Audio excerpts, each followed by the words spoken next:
नमस्कार, स्वागत है आपका। शाम के 6 बज चुके हैं। न्यूज अपडेट लेकर मैं हूं आपके साथ विवेक शुक्ला। विस्तार न्यूज आप देख रहे हैं। खबरें यहां विस्तार से बताई जाती है, साथ ही साथ इस बुलेटिन में हम कोशिश करते हैं कि आपको खबर अपडेट के साथ ही बताई जाए। और पहली बड़ी खबर है आज की सबसे बड़ी खबर के तौर पर, क्योंकि राष्ट्रपति द्रौपदी मुर्मू नई सरकार बनने के बाद पहले सत्र में अभिभाषण के लिए संसद पहुंची।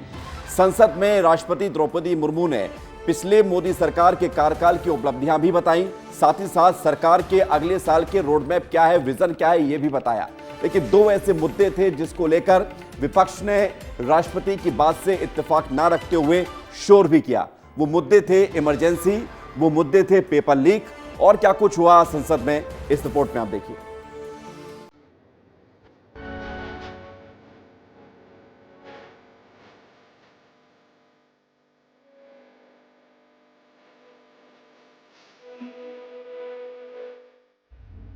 संसद के दोनों सदनों को संबोधित करते हुए राष्ट्रपति द्रौपदी मुर्मू ने अपने अभिभाषण में मोदी सरकार 3.0 के अगले 5 साल के विजन के साथ मोदी सरकार के पिछले कार्यकाल में क्या-क्या बड़े संकल्पों के साथ काम हुआ, ये भी बताया।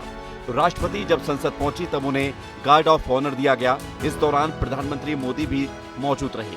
संसद में वैसे तो राष्ट्रपति ने कई मुद्दों पर बात की। अभिभाषण में बदलते भारत की झलक भी दिखी, लेकिन जिन दो बातों को लेकर सबसे ज्यादा चर्चा हो रही है वो है इमरजेंसी और पेपर लीक का मुद्दा, जिस पर राष्ट्रपति ने बात कही।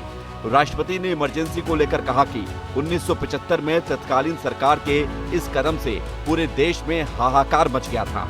लोकतंत्र को कलंकित करने की हर कोशिश की सभी को निंदा करनी चाहिए। 27 जून है।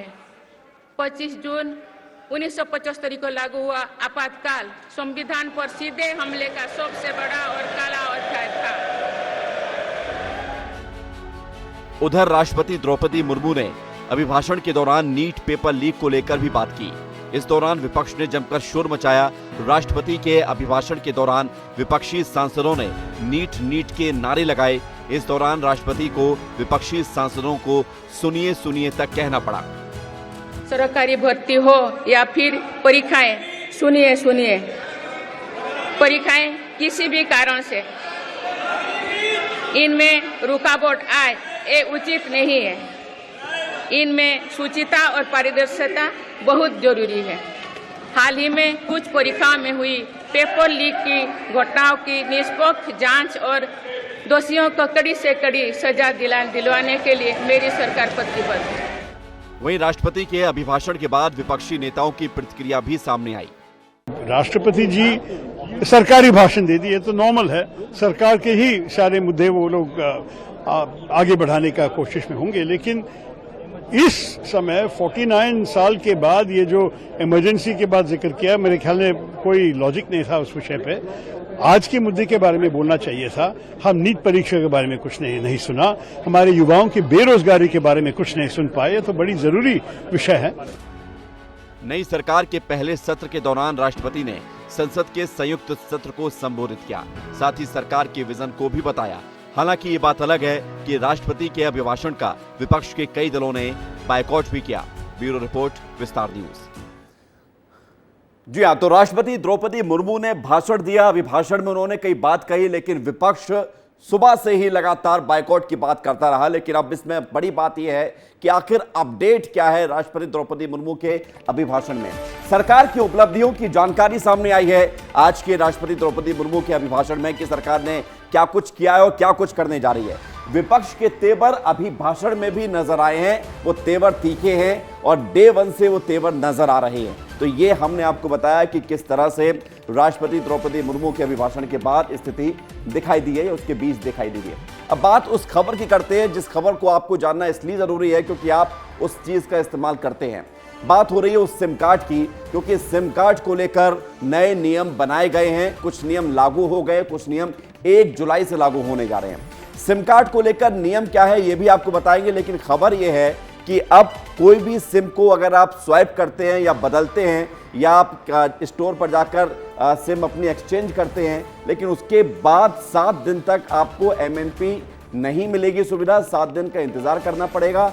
और आइए जरा नियम बताते हैं आपको, क्योंकि खास बात यह है कि वो नियम कौन से हैं जो आपको जानना चाहिए।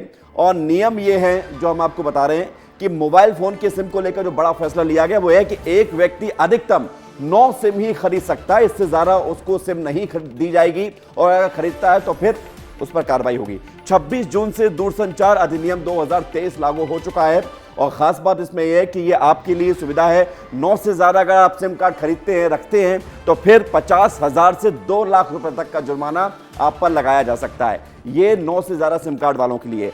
गलत तरीकों से सिम खरीदते हैं, किसी और दूसरे के कागज पर सिम खरीदते हैं, तो उस पर 50 लाख तक का जुर्माना है और 3 साल तक की जेल है।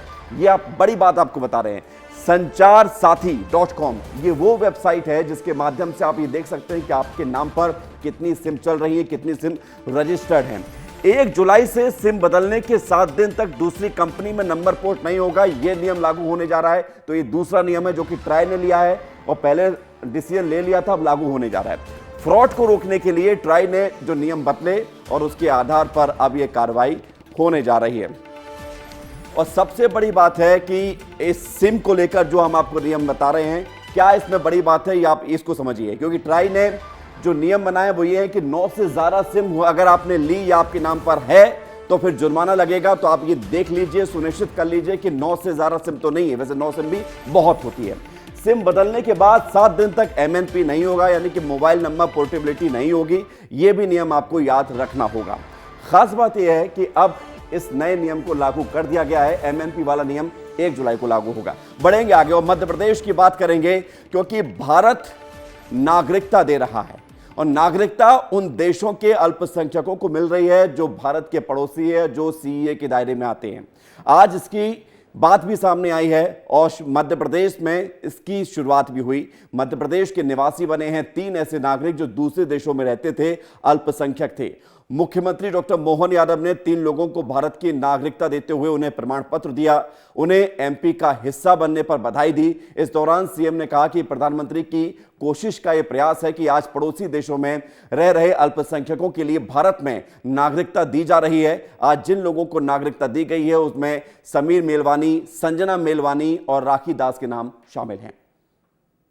हमारे देश का हिस्सा, हमारे देश के नागरिकों का जो अधिकार था वो आपको मिलना चाहिए, आपको मिल रहा है। मध्य प्रदेश की धरती पर आपका स्वागत है, वंदन है, अभिनंदन है। और शासन के माध्यम से, शासन के किसी भी विभाग की कोई भी ज़रूरत होगी, कोई भी आवश्यकता होगी, शासन आपकी पूरी मदद करेगा और आप मध्य प्रदेश का हिस्सा बन करके गर्व का मौका हासिल करें, ऐसे मुझे भी आनंद आएगा और आपको भी बधाई देता हूँ। बढ़ेंगे आगे। मध्य प्रदेश की सरकार एक बार फिर भारी कर्ज लेने जा रही है। क्यों ये जरूरत आन पड़ी है, क्या कर्ज की राशि है और इसके बाद कितनी कर्जदार हो जाएगी मध्य प्रदेश की अपनी सरकार, इस रिपोर्ट में आप देखिए। मध्य प्रदेश सरकार को लोक लुभावन स्कीम्स अब भारी पड़ रही हैं। अलग अलग मदों में महिला से लेकर बुजुर्ग और किसानों से लेकर नौजवानों तक को खुश करने के लिए सरकार को अब फिर भारी भरकम कर्ज लेना पड़ रहा है। ये रकम छोटी मोटी नहीं है। खर्च के लिए मध्य प्रदेश सरकार को वित्त वर्ष 2024-25 में इतिहास में अब तक का सबसे ज्यादा कर्जा लेना पड़ रहा है। मध्य प्रदेश सरकार इस बार 88,540 करोड़ रुपए का कर्ज लेगी, जिसमें से 73,540 करोड़ रुपए बाजार से लिए जाएंगे, तो वहीं 15,000 करोड़ रुपए केंद्र सरकार से लेने की योजना है। बता दें कि पिछले वित्तीय वर्ष के मुकाबले ये कर्ज 38% ज्यादा है। सरकार ने साल 2023-24 वित्त वर्ष में 55,708 रुपए का कर्ज लिया था। इस कर्ज को लेकर वित्त मंत्री जगदीश देवड़ा का कहना है कि कर्ज लेना कोई बड़ी या महत्वपूर्ण बात नहीं है। सरकार विकास के लिए कर्ज लेती भी है और समय पर उसका भुगतान भी करती है, लेकिन इसी बीच अब सियासत भी शुरू हो गई है। जहां बीजेपी इसे एक महत्वपूर्ण कदम बता रही है, वहीं कांग्रेस ने इसे लेकर सरकार पर सवाल खड़े किए हैं। मध्य प्रदेश सरकार अब तक का सबसे बड़ा कर्जा लेने जा रही है, 88,450 करोड़ रुपए। जी हाँ, ये पिछले बार की तुलना में लगभग दोगुना है, जिसमें जो कर्जा लिया जा रहा है जिसमें 15% केंद्र सरकार देगी, बाकी मार्केट से लेंगे। मार्केट से लेंगे तो इसमें कमीशन खोरी होगी, क्योंकि जिस भी प्राइवेट फर्म से ये कर्जा लेगी सरकार, वो उनके कमीशन भी सेट होते हैं, बाकायदा उनके एजेंट होते हैं, तो कमीशन खोरी भी करेगी। अब बताइए मध्य प्रदेश के हालात कितने बद से बदतर हो चुके हैं। प्रति व्यक्ति कम से कम 55 से 60 हजार रुपये प्रति कर्ज में दबा हुआ है। भारतीय जनता पार्टी सरकार में लगातार प्रदेश की वित्तीय स्थिति मजबूत हुई है। कांग्रेस पार्टी की सरकारों के दौरान तो भ्रष्टाचार करने के लिए कर्जा लिया जाता था, कमीशन खोरी के लिए कर्जा लिया जाता था। दूसरी तरफ भारतीय जनता पार्टी सरकार में प्रदेश के विकास के लिए और आम जनता को सौगातें देने के लिए इस तरह का प्रबंधन किया जाता है। श्रीमान बंटाधार के कार्यकाल में तो प्रदेश का 1/3 बजट अकेले कर्जे का ब्याज चुकाने के लिए जाता था। मध्य प्रदेश सरकार की लाडली बहना कृषि सब्सिडी योजना जैसी फ्लैगशिप योजनाओं को चलाने के लिए ये कर्ज लेना जरूरी हो गया है। विशेषज्ञों का कहना है कि सरकार की आय के मुकाबले खर्चा ज्यादा हो रहा है, इसलिए सरकार को फिलहाल उन्हीं योजनाओं पर ज्यादा ध्यान देना चाहिए जो जरूरी हो। ऐसे में सियासत से परे सरकार को अपनी आय के स्रोत बढ़ाने होंगे। गौरतलब है कि वर्तमान में सरकार प्रदेश के आम लोगों की सुविधा के लिए फ्रीबी योजनाओं पर जबरदस्त खर्च कर रही है। जी हाँ, तो कर्ज को लेकर सियासत भी हो रही है, लेकिन ये कर्ज का मर्ज क्या है जरा इसको भी आपको समझाते हैं, क्योंकि साल दर साल कर्ज बढ़ रहा है और किस गति से बढ़ रहा है इसको आप देखिए। 2018-19 में एमपी सरकार के ऊपर 1.94 लाख करोड़ रुपए कर्ज था, जो कि 2.31 हो जाता है 2019-20 में। 2020-21 में 2.89 लाख करोड़ रुपए हो जाता है। 2021-22 में 3.3 लाख करोड़ रुपए हो जाता है। 2022-23 में 3.23 और आगे बढ़ते बढ़ते 2023-24 में 3.85 लाख करोड़ रुपए का कर्ज होता है। लेकिन ये कर्ज आखिर लिया क्यों जा रहा है, इस कर्ज की जरूरत क्या है, इसको समझने की कोशिश करते हैं। क्योंकि ये कर्ज आपके लिए है, ये कर्ज आपके लिए जो योजना बनाई गई है उसके लिए। कैसे? लाडली बहना पर 18,000 करोड़ रुपए खर्च हो रहे हैं साल में। किसान सम्मान निधि में 1750 करोड़ रुपए खर्च हो रहे हैं। 100 रुपए में 100 यूनिट अगर आप बिजली लेते हैं तो उसके लिए सब्सिडी जो दी जा रही है वो 5500 करोड़ रुपए की है। कृषि पंपों पर सब्सिडी पर 17,000 करोड़ रुपए का खर्च हो रहा है साल भर में। 450 रुपए में सिलेंडर अगर मिलेगा तो 1,000 करोड़ रुपए सरकार को अपनी जेब से देने पड़ रहे हैं। छात्रवृत्ति योजना में मध्य प्रदेश में 13,000 करोड़ रुपए का खर्च आ रहा है। मेधावी छात्र योजना में 196 करोड़ का कर्ज आता है, जिसमें लैपटॉप भी बांटे जाते हैं। तो ये वो कर्ज की स्थिति है, कर्ज का आधार है जो सरकार को लेना पड़ रहा है, क्योंकि ये कर्ज आपके लिए है। और इसलिए इस तरह को लेकर, इस बात को लेकर जब राजनीति होती है तो समझना ये भी चाहिए कि कर्ज अगर सरकार ले रही है तो उसकी मजबूरी क्या है और खास बात क्या है, जरा ये भी देख लेते हैं। इस खबर में अपडेट क्या है वो आप देखिए, क्योंकि महत्वपूर्ण बात यह है कि जब कर्ज ले रही है सरकार तो 73,000 करोड़ रुपए का कर्ज बाजार से लेने जा रही है और लाडली बहना योजना पर ही अकेले 18,000 करोड़ रुपए खर्च हो रहे हैं। ये बार बार इस बात को लेकर जिक्र इसलिए हो रहा है क्योंकि हाल ही में इस स्कीम को शुरू किया गया विधानसभा चुनाव से पहले और एक बड़ा बोझ सरकार के ऊपर है। लेकिन ये कर्ज जनता के लिए ही है, महिलाओं को ये पैसे दिए जा रहे हैं और उस पैसे के आधार पर कर्ज बढ़ रहा है।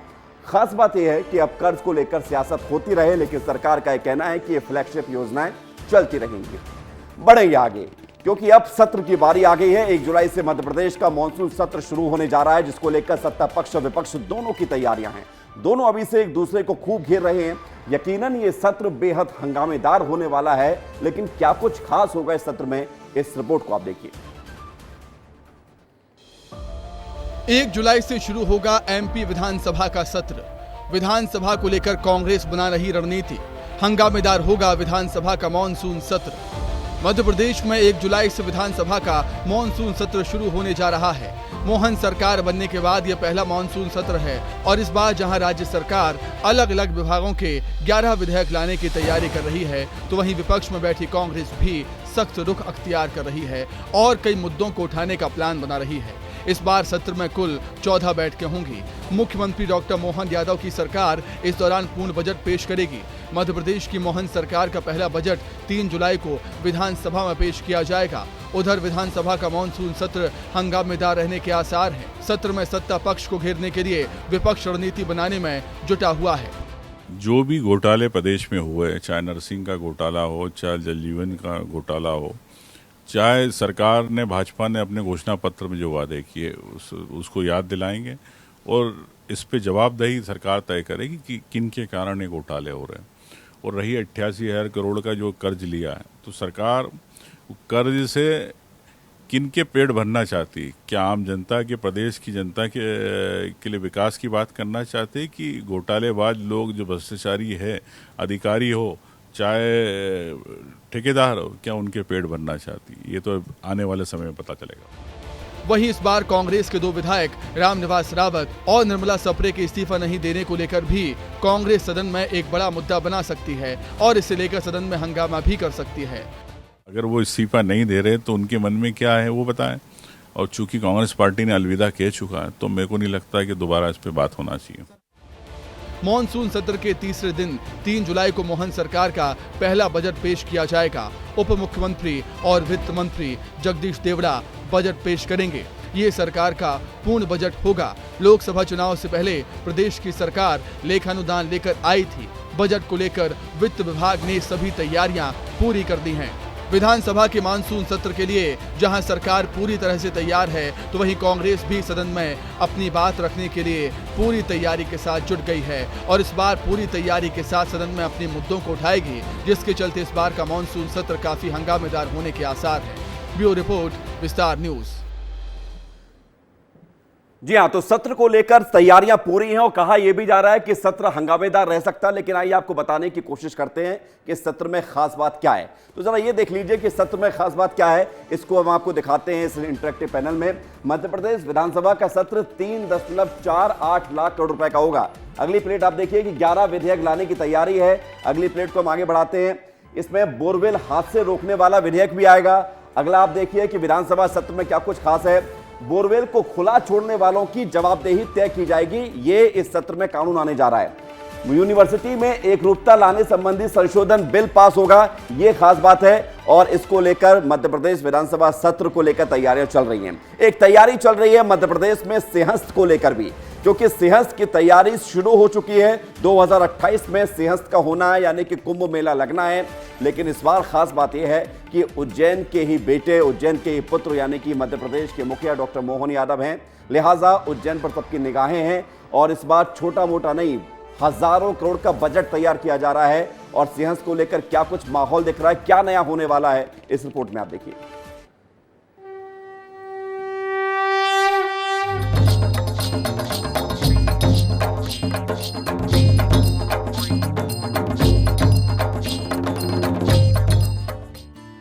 उज्जैन में इस बार इतिहास बदलने वाला है। अभी तक ये तो सुना था कि सिंहस्थ हर बार भाजपा सरकार के हाथों में ही आता है, लेकिन इस बार एक और अनोखी बात होगी कि सिंहस्थ खुद उज्जैन के बेटे, उज्जैन में पले बड़े मुख्यमंत्री डॉक्टर मोहन यादव के हाथों से होने वाला है। उज्जैन में साल 2028 में आयोजित होने वाले सिंहस्थ के लिए तैयारियां जोरों पर है। मुख्यमंत्री डॉक्टर मोहन यादव इस आयोजन की व्यवस्थाओं की अध्यक्षता स्वयं कर रहे हैं और इसके लिए जल्द ही कैबिनेट कमेटी गठित की जाएगी। 4 साल पहले ही सिंहस्थ के लिए तैयारी हो रही है।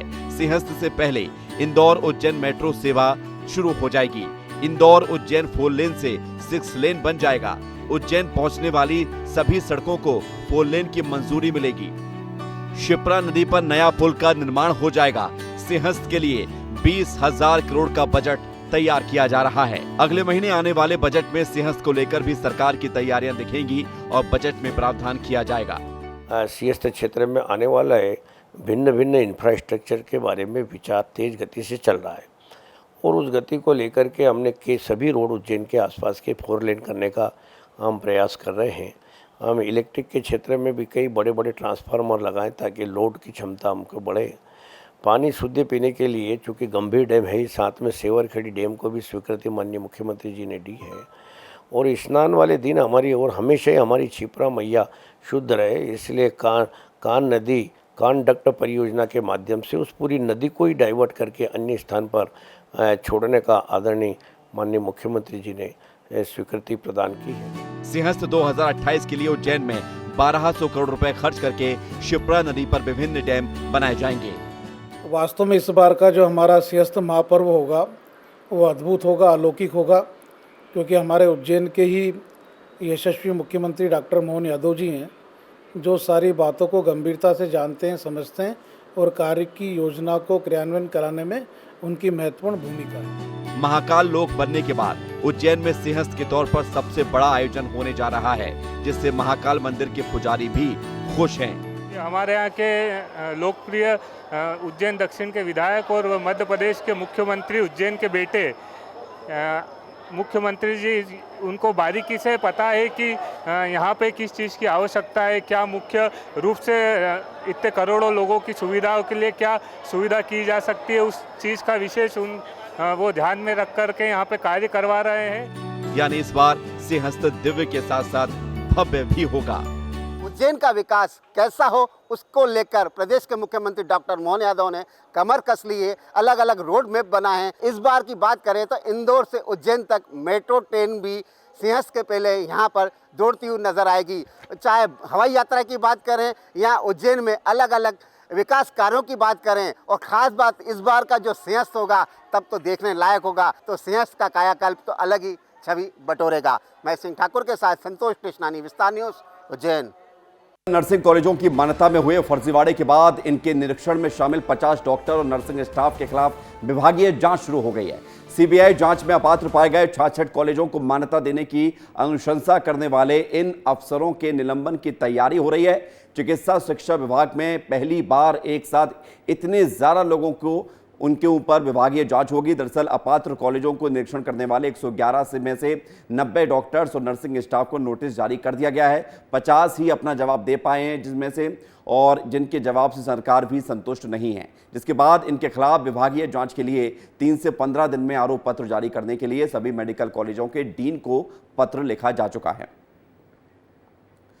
भोपाल के 4 बड़े स्कूलों में कार्रवाई होगी। जिला प्रशासन ने डीईओ को कार्रवाई के निर्देश दे दिए हैं। DPS, says international, champion school समेत 4 स्कूल ऐसे हैं जिन पर कार्रवाई होगी। स्कूल संचालक पालकों से ले रहे थे ज्यादा फीस, आदेश के बाद भी नहीं लौटाई गई फीस। कलेक्टर के आदेश के बाद स्कूल शिक्षा विभाग जुर्माना वसूल करने जा रहा है। फीस की जानकारी जो एमपी एजुकेशन पोर्टल में 24 जून तक थी, वो भोपाल जिले के 73 सीबीएसई स्कूल ने, स्टेट गवर्नमेंट के द्वारा जिनकी मान्यता है 887 स्कूल, और आईसीएसई के 6 स्कूल और इंटरनेशनल 1 स्कूल और 1 अन्य स्कूल ने जानकारी पूरी पोर्टल पे अपलोड कर दी है। उसका हम परीक्षण कर रहे हैं सतत रूप से, और अतिशीघ्र ही उसमें अगर जिनके द्वारा नियम विरुद्ध काम किया गया है तो उनके विरुद्ध कार्रवाई की जाए। पांडुर्ना से खबर है जहां पर योजनाएं तो चल रही हैं, निजी स्कूल संस्थान पालकों से मोटी फीस वसूल कर रहे हैं, शासन के अभियान को पलीता लगा रहे हैं। कुछ ऐसा ही देखने को मिला यहां पर। यहां के सौंसर में कई निजी स्कूलों में आए दिन शाला, विकास, गैदरिंग और अन्य एक्टिविटीज़ के नाम पर साल भर फीस वसूली का काम चलता है। परिजनों का आरोप है कि स्कूल विकास के नाम पर सीधे 3600 रुपये की बढ़ोतरी कर दी गई, जिसके बाद पेरेंट्स में काफ़ी नाराज़गी है और इसको लेकर ज्ञापन सौंपा गया है एसडीएम को। आज कैलाशपत सिंघानिया रेमंड स्कूल में जो पेरेंट्स से 3600 रुपये विकास शुल्क के नाम से लिए जा रहे हैं, उसका हम लोगों ने विरोध दर्ज किया है और शासन से मांग की है कि इनके विरुद्ध कार्रवाई की जाए। इसी प्रकार उस स्कूल के प्राचार्य महोदया द्वारा प्रतिवर्ष 10% ट्यूशन फीस वसूली जाती है, 10% बढ़ाई जाती है। उसी प्रकार टर्म फीस भी 10% राशि वसूल की जा रही है, और पूरे साल भर किसी न किसी बहाने से राशि वसूल की जाती है। इस राशि वसूली के विरुद्ध कार्रवाई हो और इस पर अंकुश लगे। ने डेवलपमेंट चार्ज के नाम से जो प्राइवेट स्कूल लिए हैं, जो मनमानी ढंग से जो वसूली कर रहे हैं, और समय समय पर प्राइवेट स्कूलें मनमानी ढंग से फीस वसूली की जा रही है। इस संबंध में हमने अनुविभागीय अधिकारी महोदय को ज्ञापन सौंपा और इसके पश्चात यदि इस समस्या का हल नहीं होता है तो हम पांडुना कलेक्टर महोदय को भी ज्ञापन सौंपेंगे। ग्वालियर में अतिक्रमण हटाने के दौरान बवाल हो गया। नगर निगम के अधिकारियों से उलझे अतिक्रमणकारी अतिक्रमण हटाने गए कर्मचारियों की पिटाई भी कर दी। अवैध होटल संचालक ने निगम कर्मचारी को थप्पड़ भी मारे हैं। ग्वालियर से ये तस्वीर सामने आई जब निगम की टीम अतिक्रमण को हटाने पहुंची तो यहां पर बवाल हो गया, और साथ ही साथ आप देखेंगे कि निगम के कर्मचारियों के साथ मारपीट भी हो गई। ग्वालियर से ये तस्वीरें।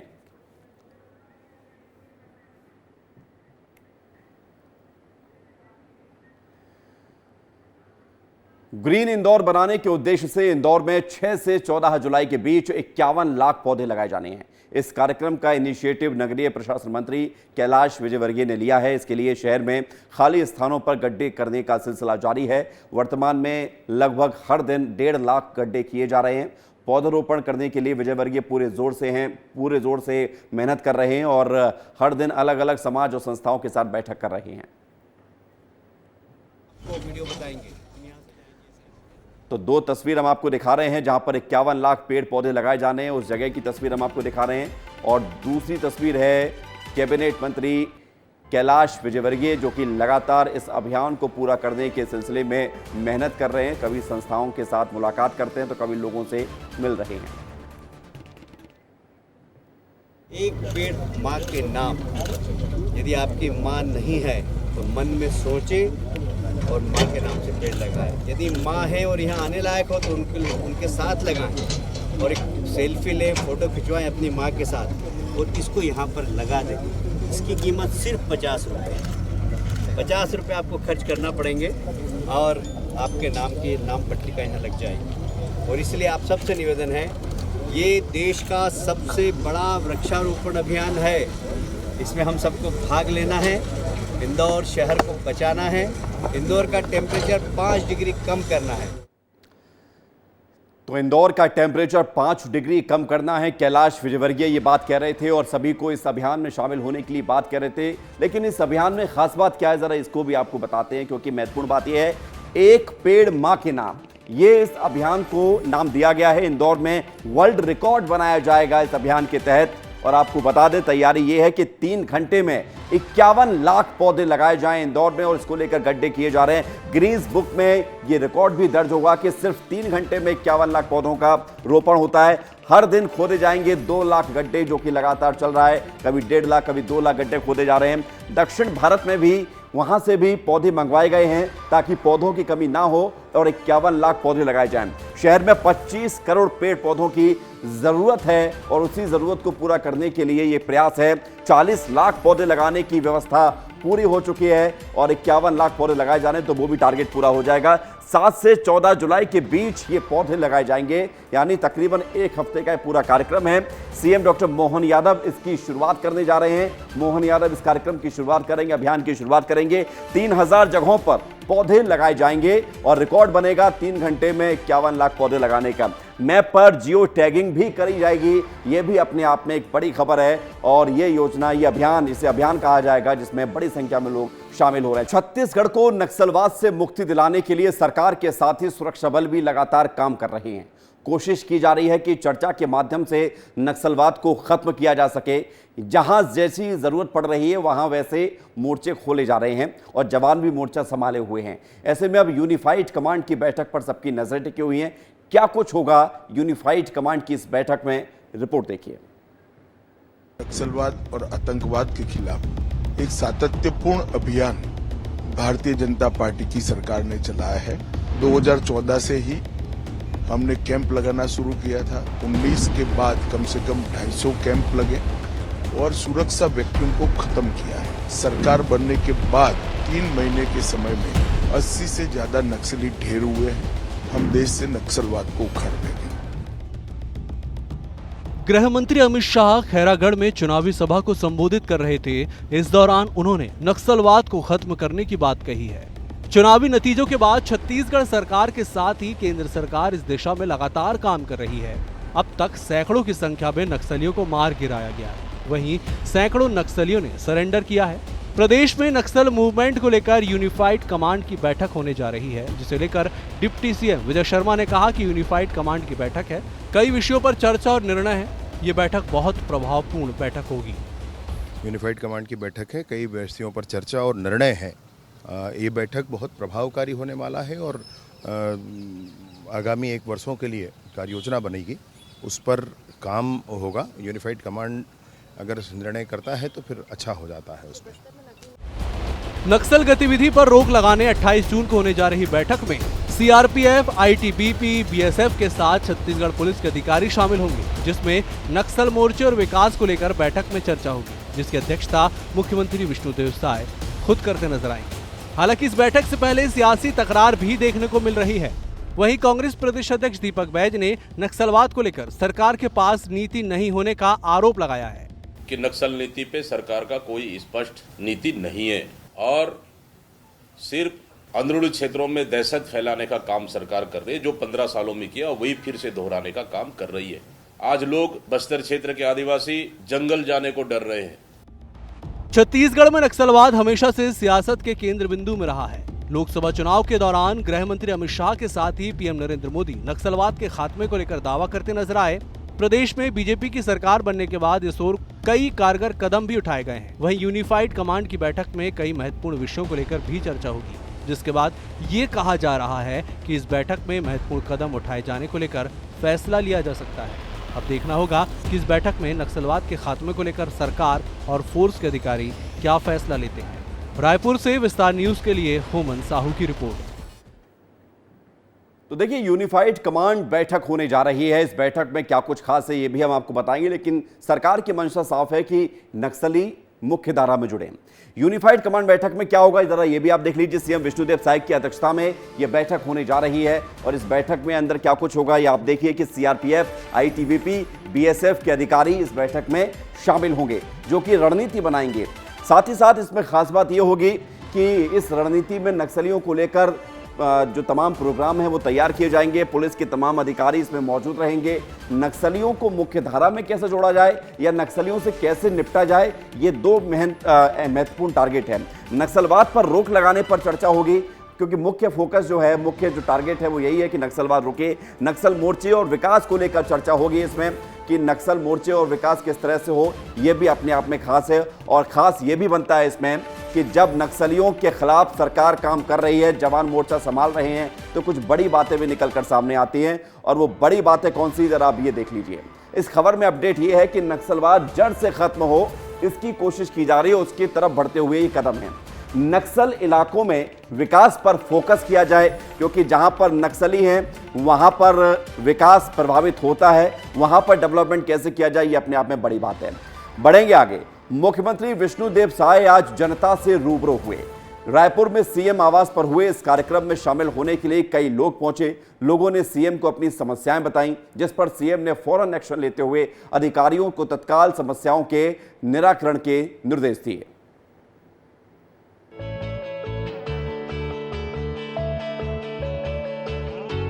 जनता अपने मुखिया के दरवाजे पर अपनी बात रखने के लिए कुछ इस अंदाज में पहुंची। सुबह से ही आम लोग अपनी समस्याओं, अपनी मांगों को लेकर सीएम हाउस के सामने लाइन लगा के खड़े थे। बारी बारी से सबको अंदर बुलाया गया, तो अंदर का नजारा कुछ यूं था।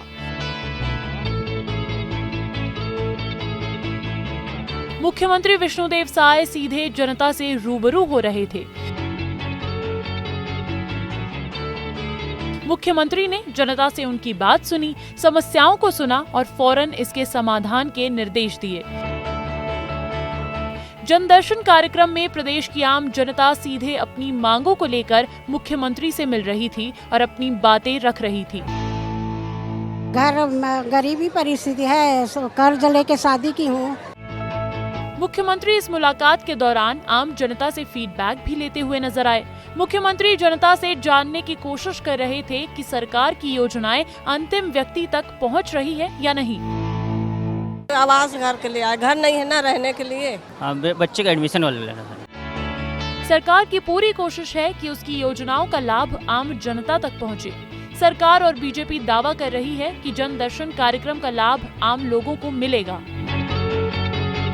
जनता के पास सीधे सीएम के पास जाकर अपनी समस्याएं बताने का प्लेटफॉर्म मिल गया है।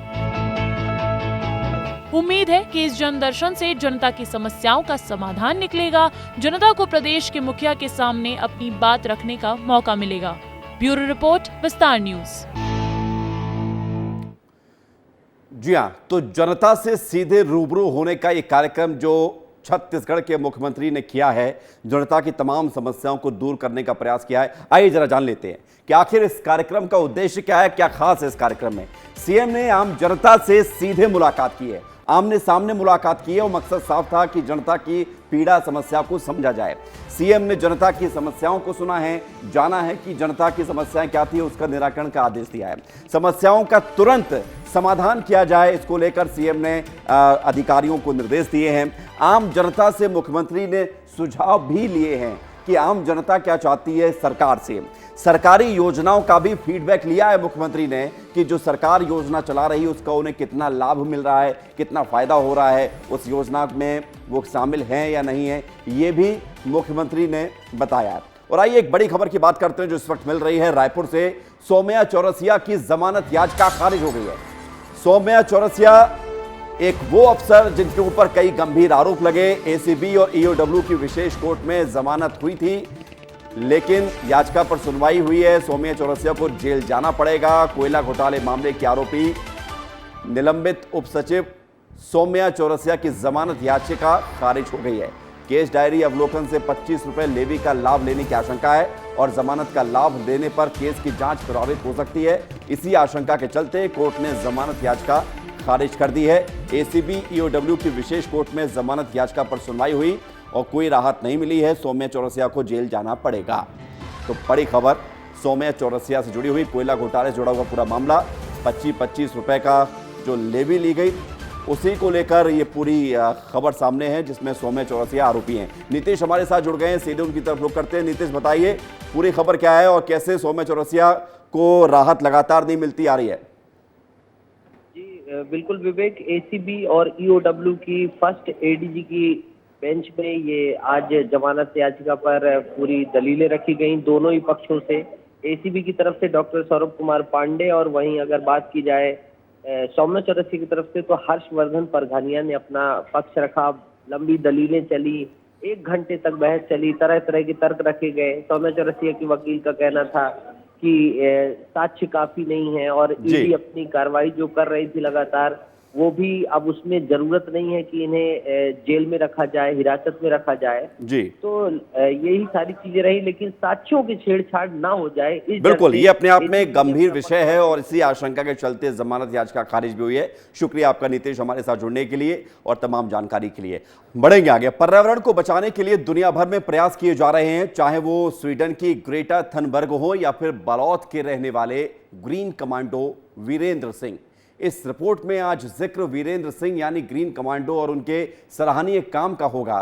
आप भी देखिए कि आखिर कौन है ग्रीन कमांडो वीरेंद्र सिंह। छत्तीसगढ़ में ग्रीन कमांडो के नाम से प्रसिद्ध बालोद जिले के वीरेंद्र सिंह को शायद आप ना जानते हो, पर इनके काम की कहानी इतनी अनोखी है कि उनके पर्यावरण संरक्षण के प्रयास को जो देखता है वो उनका फैन हो जाता है। वीरेंद्र सिंह ने इन दिनों जंगलों को फिर बसाने, उनको फिर से हरा भरा बनाने का बीड़ा उठा रखा है। वे इन दिनों जंगल की लकड़ी से बने गुलेल के जरिए फिर जंगल में नए पेड़ उगाने की कोशिश में जुट गए हैं। इस काम को करने के लिए उनका जोश इतना हाई है कि वो घर घर जाकर आम, जामुन, नीम के बीज इकट्ठे करते हैं, फिर उनकी सीड बॉल बनाकर गुलेल के जरिए उन्हें जंगलों में 100 मीटर दूरी तक पहुंचा देते हैं, ताकि अच्छी बारिश होने पर पौधे अंकुरित हो जाएं और भविष्य में हरे भरे पेड़ बन जाएं। वीरेंद्र सिंह बीते 40 साल से पर्यावरण को बचाने का काम कर रहे हैं। उनके यूनिक आइडिया और उनके पैशन को देखकर आम लोग भी उनके साथ इस काम में बढ़ चढ़कर हिस्सा लेते हैं। वैसे भी वीरेंद्र सिंह की पहल और पर्यावरण को बचाने के लिए उनकी कोशिश काबिले तारीफ है। एक जिद होती है, अगर पर्यावरण को बचाना है तो एक जिद से पूरा पर्यावरण बचाया जा सकता है, संरक्षित हो सकता है, और वही जिद वीरेंद्र सिंह में नजर आती है। कोई भी चुनाव किसी भी राजनीतिक दल के लिए किसी अग्नि परीक्षा से कम नहीं होता और राजनीतिक दलों और नेताओं की किस्मत का फैसला जनता जनार्दन के हाथों में होती है। बीते 2 चुनावों से ऐसी ही सफलता हासिल करने वाली छत्तीसगढ़ में बीजेपी अब मतदाताओं का सम्मान करने जा रही है, जिस पर सूबे की राजनीति गर्मा गई है। देखिए रिपोर्ट।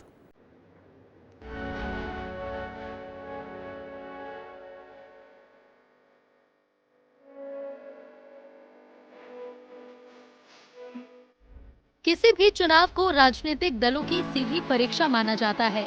कहा जाता है कि जनता जनार्दन ने अगर आपका साथ दे दिया तो आप सफल, नहीं तो अगले चुनाव तक इंतजार कीजिए।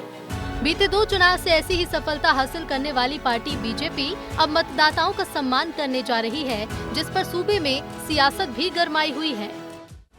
छत्तीसगढ़ में हाल फिलहाल में 2 चुनाव संपन्न हुए, साथ ही साल के अंत में उपचुनाव और नगरीय निकाय के भी चुनाव होने हैं। ऐसे में बीजेपी मतदाताओं का सम्मान कर आगे की राह आसान करने की तैयारी कर रही है, तो वहीं कांग्रेस इस तैयारी पर तंज भी कस रही है। पहले आप सुन लीजिए पीसीसी चीफ दीपक बैज ने क्या कुछ कहा है। ये सम्मान मतदाता सम्मान नहीं है।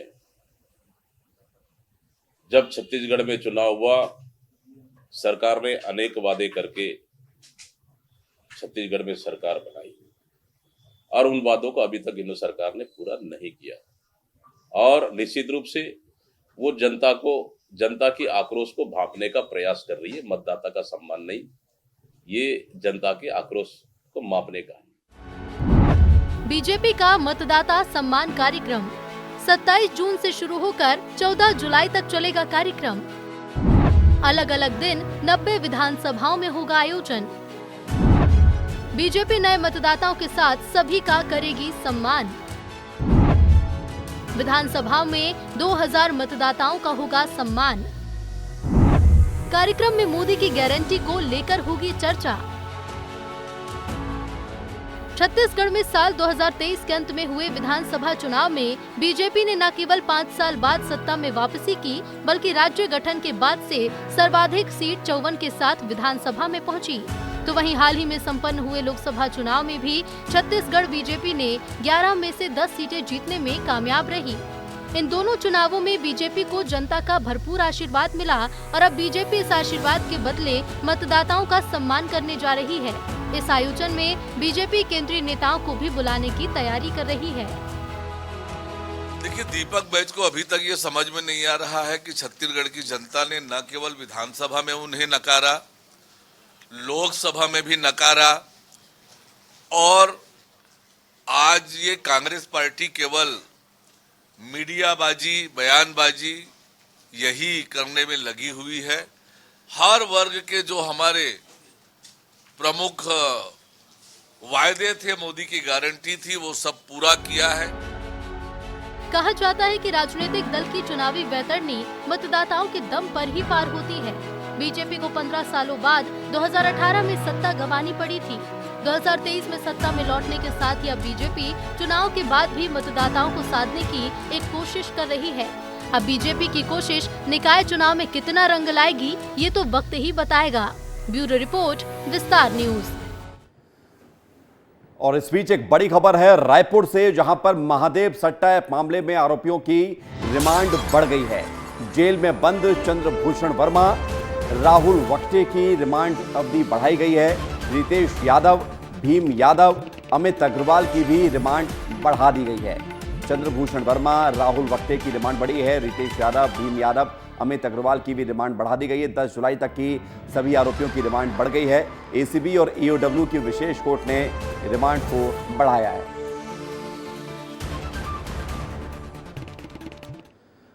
और इसी के साथ न्यूज अपडेट में आज के लिए इतना ही। बाकी खबरों के लिए आप देखते रहिए विस्तार न्यूज। धन्यवाद।